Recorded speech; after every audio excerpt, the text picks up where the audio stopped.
Hey guys, আসসালামু আলাইকুম। আজকে আমার আম্মু রান্না করবে গরু মাংসের কালাভুনা।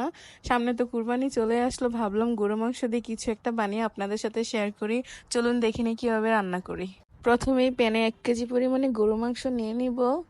তারপর গরু মাংসতে 2টা তেজপাতা, 3-4টা দারচিনি দিয়ে দিব। তারপর আগে থেকে ভেজে রাখা বেরেস্তাগুলো দিয়ে দিব। আমি 3 কাপের মতো পেঁয়াজ ভাজছিলাম, তারপর বেরেস্তা করে রেখেছিলাম, ওইগুলো দিয়ে দিব। তারপর 2 কাপের মতো কাঁচা পেঁয়াজ, লবণ, হলুদ, মরিচ স্বাদ অনুযায়ী দিয়ে দিব। তারপর গরম মশলা, বাসার যে গরম মশলাটা গরু মাংস রান্না করার জন্য, ওই গরম মশলাটা দিয়ে দিব। তারপর বেরেস্তা ভাজা তেলটা দিয়ে দিব।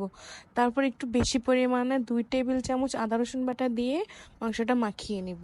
গরু মাংসটা মশলার সাথে ভালোভাবে মাখিয়ে একটু রেখে চুলাতে বসিয়ে দিব। প্রথমে হাই হিটে কিছুক্ষণ জাল করে নিব। জাল ওঠার পর তারপর মাংসটাকে আস্তে আস্তে কষানোর পর এরকম শুকিয়ে নেব। গরু মাংসটাকে আস্তে আস্তে লো হিটে কষিয়ে এরকম শুকনা শুকনা করে নিতে হবে। গরু মাংসটাকে উঠিয়ে এক পাশে রেখে একটা ফ্রাই প্যানে কিছু পরিমাণে সরিষার তেল, 1 কাপের মতো পেঁয়াজ আর কিছু পরিমাণে রসুন দিয়ে দিব। দিয়ে ভালো করে লাল লাল করে ভাজা হওয়ার পর সাইডে রেখে দিব। তারপর গরু মাংসটা চুলাতে বসিয়ে এখানে কালাভুনার মশলা দিয়ে দিব 2 টেবিল চামচ। দেওয়ার পর ওই ভাজা রসুনটা আর পেঁয়াজটা ঢেলে দিব।